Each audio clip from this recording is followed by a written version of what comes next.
이게 헷갈리는 때가 있죠. 절이나 이런 때가 헷갈리는 때가 있고 또 그런 것도 있습니다. 없음 이런 때 이걸 읽어야 되나, 다음 절을 읽어야 되나, 어떻게 해야 되나, 또 시편 같은 경우는 셀라 이런 말을 읽어야 되나 안 읽어야 되나 이런 것들이 좀 있죠. 근데 이 절 나누고 장 나누고 이것이 굉장히 그 오래전부터 배워져 왔기 때문에 누구도 손대지 못하는 것 같아요. 이거를 좀 저는 정비해 보는 건 어떨까라는 생각을 해보지만 그러기엔 너무 어려운 문제들이 많아가지고 그런 것도 좀 힘든 것 같기도 하고 그래서 요새는 이제 새로운 번역본들을 많이 내죠. 그래서 그 유진 피터슨 같은 분은 그 메시지라는 그 성경을 통해서 절이나 이런 거를 몇 절부터 몇 절까지를 새롭게 번역한 거다 이렇게만 표시하지 절 구분을 하지 않습니다. 그래서 그런 것들이 요즘은 많이 나오기도 하고 이런 부분들에 대해서 이렇게 교단도 많고 신학자도 많고 워낙 다양한 사람들이 많다 보니까 쉽게 건드리지 못하는 것 같아요. 그래서 저도 가끔 이거를 왜 이렇게 해놨을까 그런 생각을 할 때가 좀 많이 있습니다. 그리고 셀라는 추임새이기 때문에 읽어도 되고 안 읽어도 되고 그거는 뭐 크게 상관하지 않아도 되는 부분이기 때문에 그런 것들에 대해서는 뭐 어려워하지 않으셔도 되는 문제인 것 같고요. 그래서 이 성경을 읽으면 참 많은 생각이 드는 것 같습니다. 이렇게 교회가 유연함이 없는 건가? 아니면은 진리가 정확하기 때문에 건드릴 수 없는 부분인가? 이런 부분에 대해서도 좀 고민을 하고 그런 생각들을 저도 개인적으로 많이 하고는 합니다. 오늘 우리가 함께 읽은 이 말씀은 이제 홍해에서의 그 놀라운 하나님의 어찌 보면 출애굽에서 가장 큰 기적이죠. 저 가장 큰 기적의 사건을 이렇게 본 이후에 이제 그 이스라엘 백성들의 반응에 대한 이야기가 이제 15장에 나오고 있습니다. 그런데 우리가 1절에서 좀 주목해 봐야 되는 것은 이 1절 부제가 모세의 노래에 이렇게 쓰여져 있잖아요.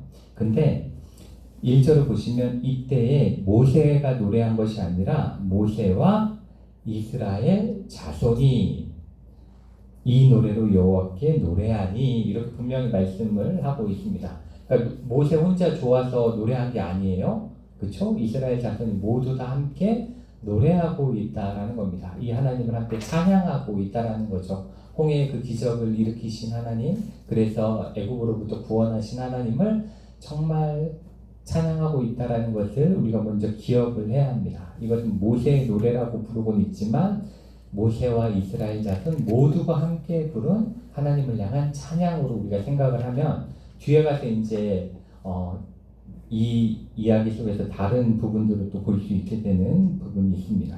그래서 이제 이 찬양을 하는데 이 찬양은 이 하나님께서 이루신 기적 그리고 지금 이끌어 가신 그 다음에 앞으로 이루실 일 이런 식으로 구분이 되어져 있습니다. 그렇게 구분이 돼서 나오고 있고 먼저 1절부터 보시면 그 내가 여호와를 찬송하리니 거기부터 시작해서 말과 그 탄자를 바다에 던지셨음이로다 이렇게 말씀하면서 이제 하나님께서 이루신 그 홍해의 기적에 대해서 말씀을 하고 있습니다. 그리고 우리가 좀 주목해 봐야 되는 건 2절 말씀인데 2절을 보시면 여호와는 나의 힘이요 나의 노래시며 나의 구원이시로다 이렇게 고백을 하고 있습니다. 그리고 그는 나의 하나님이시니 내가 그를 찬송할 것이요 내 아버지의 하나님이시니 내가 그를 높이리로다 이렇게 말씀하면서 그 1인칭으로 이야기를 하고 있는 거죠. 그렇죠? 내가 주가 되는 거예요. 이거는 어찌 보면 객관적인 하나님에 대한 이야기가 아닙니다. 객관적인 하나님에 대한 이야기가 아니라 내가 경험한 하나님, 나에게 역사하신 하나님, 나에게 일하신 하나님에 대한 그러한 일들에 대해서 말하고 있다라는 겁니다. 이것을 보면서 우리는 어떠한 고백을 가지고 있는가에 대한 부분을 한번 생각해 봤으면 좋겠습니다. 누군가가 당신이 믿는 하나님은 어떤 하나님이십니까? 라고 물을 때 한번 생각을 한번 해보세요. 그러면 우리는 뭔가 여러 가지 이야기를 할 수는 있겠죠. 성경에 나오는 이야기라던가 내가 알고 있는 지식을 이야기할 수 있을 겁니다. 그렇지만 그 하나님은 객관적으로 입증되어진 혹은 객관적으로 책에 설명되어진 객관적으로 신학자들이, 목회자들이 설명해준 그러한 하나님이긴 해요. 그렇죠? 그렇지만 중요한 건 그 하나님이 내 하나님이냐가 중요하다는 겁니다. 그렇죠? 나의 하나님을 어떻게 설명해낼 수 있는가? 누군가 물어보는 거예요. 당신의 하나님은 어떠한 하나님입니까? 이렇게 물어본다면 어떠한가? 하나님은 나에게 어떠한 존재로 계셨고 지금 계시고 앞으로 계실 것이라고 믿고 있는가를 우리는 꼭 생각을 해봐야 된다는 겁니다. 우리가 신앙을 많이 잃게 되는 가장 큰 이유 중에 하나가 하나님을 우리가 흔히 이제 인격적으로 만난다고 흔히 표현하는데 흔히 나의 하나님으로 만나지 못하기 때문에 그래요. 교회를 다니면서도 하나님에 대한 이야기는 어려서부터 많이 들었는데 사람들로부터 많은 이야기를 들었는데 그 하나님이 과연 나에게 어떠한 하나님이냐, 나에게 어떠한 하나님으로 나에게 다가오셨고 나를 만나주셨고 나와 함께 하시느냐에 대한 그러한 그 우리 신앙적 고백이 없으면 객관적인 사람들이 이야기했던 것과 좀 틀린 것 같으면 의심이 들기 시작하는 거죠. 왜냐하면 내가 경험한 적이 없으니까. 그렇죠? 그러니까 그런 부분 때문에 어려운 겁니다. 그리고 많은 사람들이, 저는 이 말씀을 묵상하면서 많은 사람들이 요즘 교회의 문제가 자유주의 신학의 문제다 뭐 이런 이야기를 하는 사람들이 꽤 많이 있어요.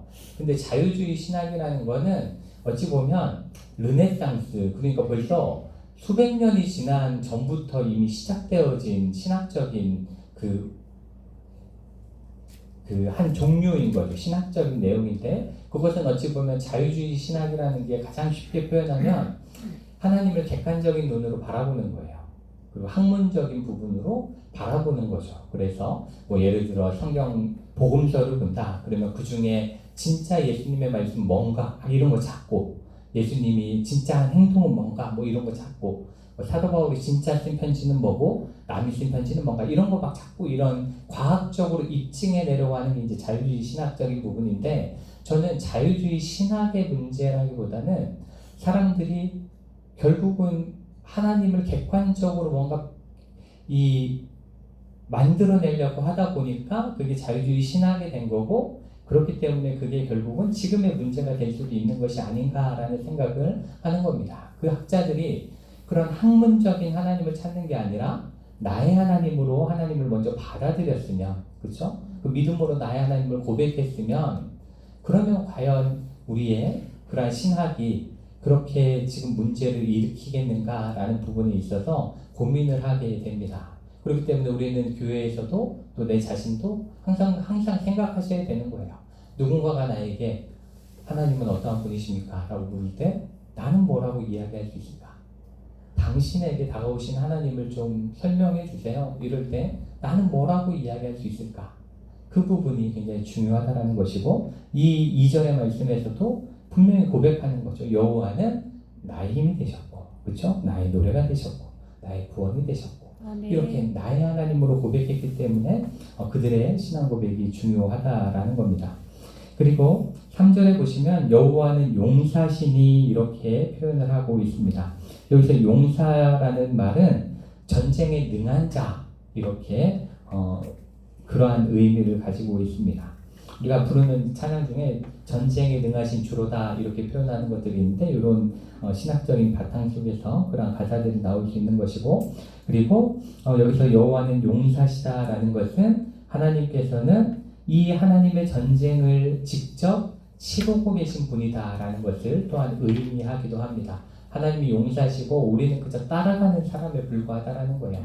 앞에서 싸우시는 분은 하나님이 용사시기 때문에 승리를 가져다 주신다 이렇게 말씀을 하고 있고 그러한 용사시기 때문에 4절에 바로의 병거, 구의 군대, 최고의 지휘관 그 당시에 애국 군대 하면은 어찌 보면 지금으로 치면 미국이겠죠. 그렇죠? 미군인 거 같은 거잖아요. 세계에 누가 감히 덤벼서 이길 수 있겠어요. 그렇지만 그들을 홍해에 잠기게 하시는 바다에 던지시는 그러한 분은 하나님이시기 때문에 가능했다. 전쟁을 이끄시는 용사시기 때문에 가능했다라는 그러한 고백을 하고 있는 겁니다. 그리고 여기서 그의 군대를 바다에 던지시니 이렇게 표현하잖아요. 4절에 보시면 던지시니 이렇게 되어 있는데 이것은 창을 던지는 것 같은 걸 그런 의미를 가진 단어예요. 창을 던질 때 이 던지다라는 말을 쓰는데 이게 뭐예요? 그럼 병거와 그의 군대를 그냥 이렇게 뭐 돌멩이 던지지 그냥 던져서 끝장낼 수 있는 분이라는 거죠. 굳이 많이 싸울 필요도 없이 그냥 던져서 집어 던질 수 있는 그러한 분이기 때문에 하나님이 크신 분이다라는 것을 이렇게 표현을 하고 있는 겁니다. 그리고 6절에 보시면 이제 여호와여 주의 오른손이 권능으로 영광을 나타내십니다. 이렇게 말씀하고 있는데 제가 말씀드리듯이 오른편은 하나님의 절대적인 권력을 의미합니다.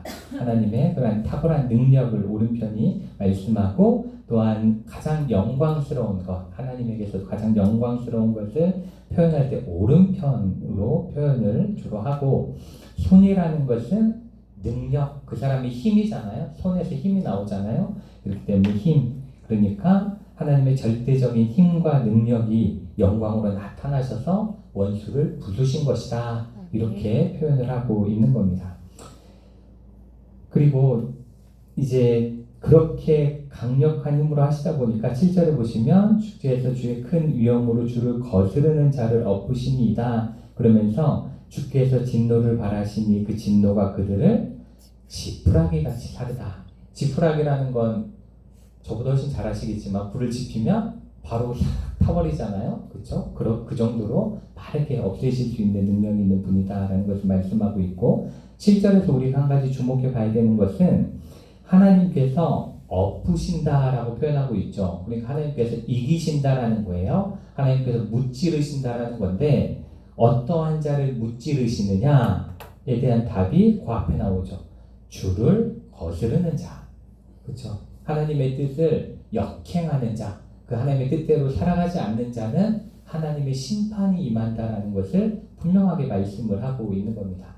그렇기 때문에 이것이 하나님이 원수된 바로를 원수된 애국 군대를 우리가 이렇게 생각하는 것이 아니라 하나님께 거스르면 우리 또한 하나님의 심판대 앞에 서겠구나 라는 것들을 생각해 볼 수 있는 거죠. 우리는 언제나 말씀을 남의 이야기로 듣는 것보다 나의 이야기로 받을 수 있어야 됩니다. 그렇기 때문에 하나님께서 엎으신 자는 어떤 자일까?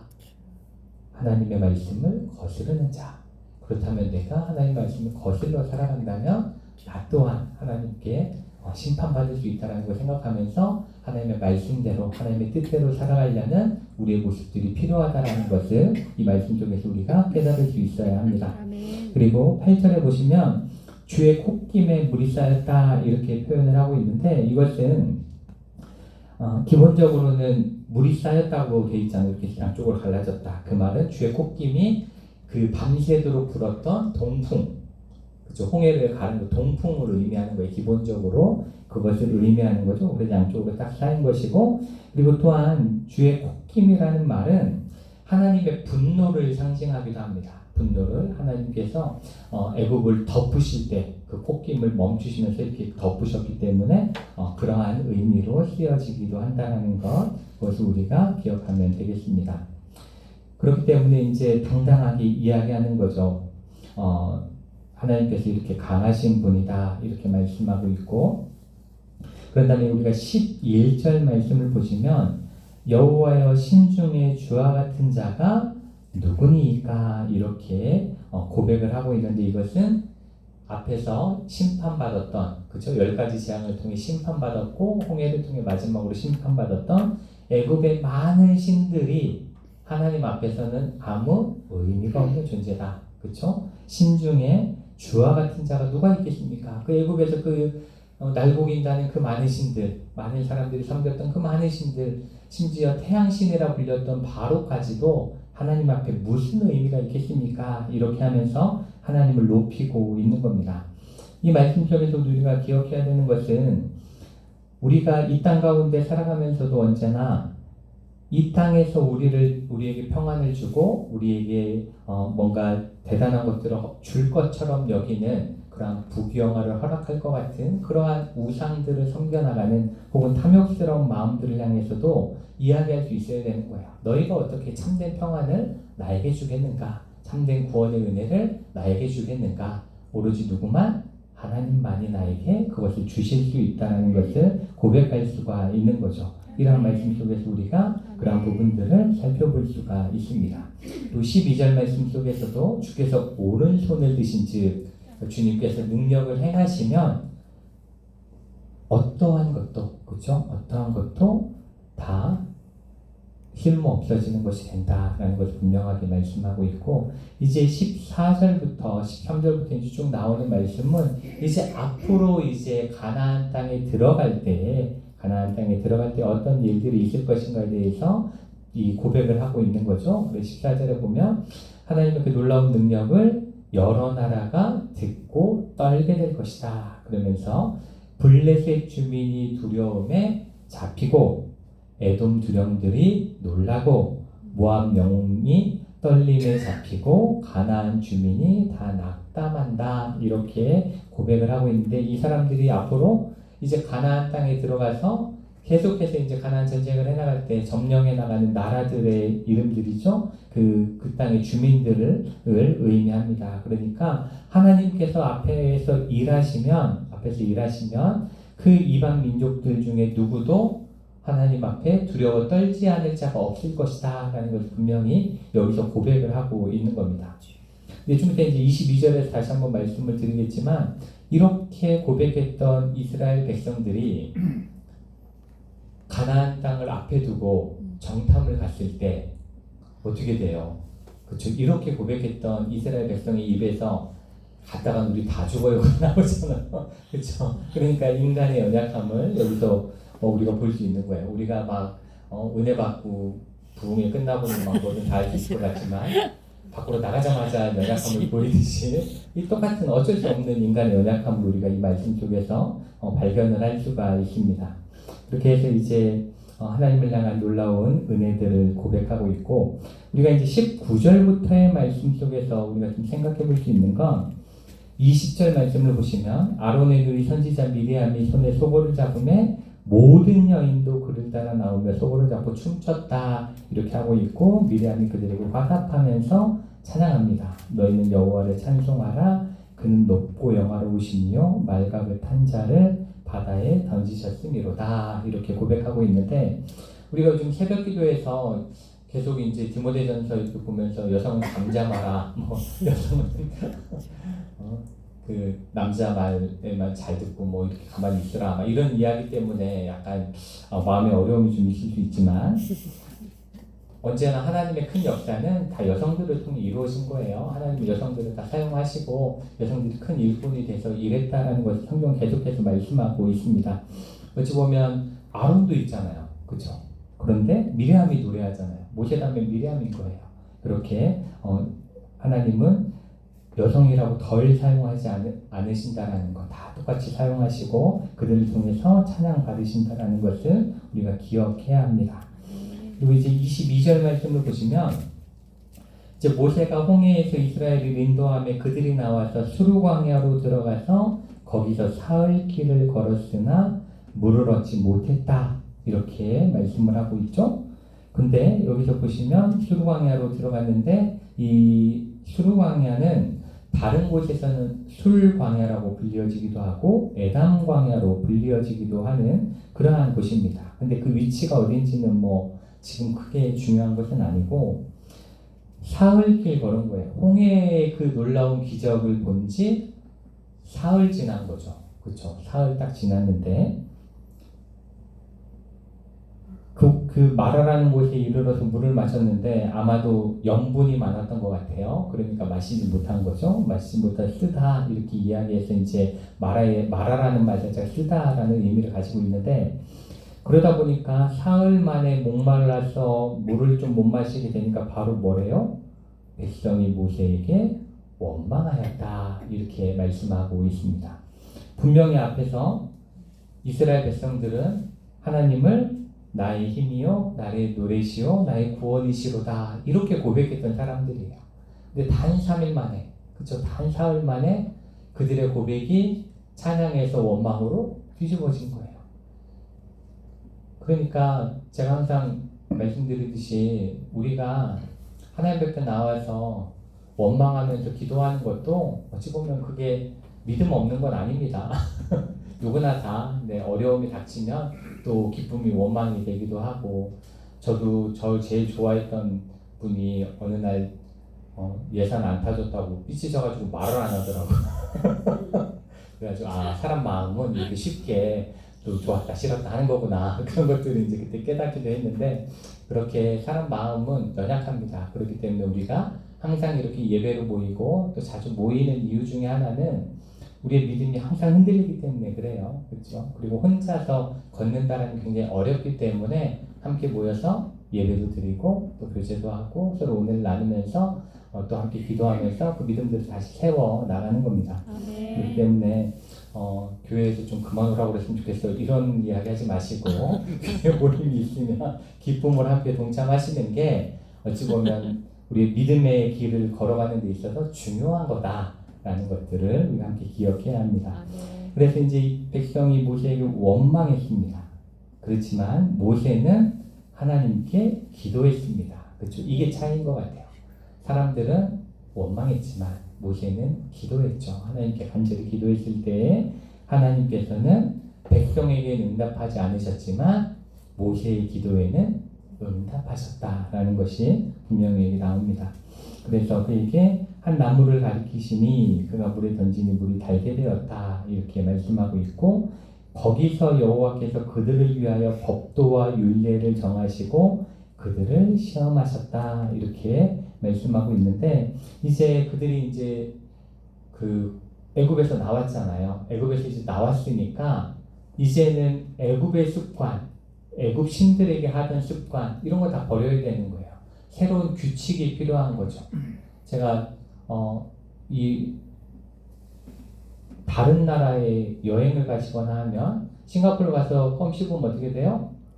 어마어마하잖아요, 벌금. 그리고 어떤 사람은 인도네시아 가서 뭐 죄지어갖고 매로 맞고 나오고 막 이러잖아요. 그래서 폐형 이런 거 당하잖아요. 우리나라에서는 뭐 불가능한 일들이지만 그 나라에 가면 그 나라의 법을 따라야 되듯이 이제는 애굽의 법이 아니라 하나님 나라의 법이 가르쳐져야 되기 때문에 이제 법도와 율례를 가르치기 시작하셨다라는 것을 말씀하고 있고, 그들을 시험하신다라는 것은 이제 애굽에서 살던 그 습관으로 아직도 여전히 그 일들을 행하고 있나, 아니면 이제 하나님 나라의 사람으로 좀 바뀌고 있나, 이런 것도 계속 테스트하는 거죠.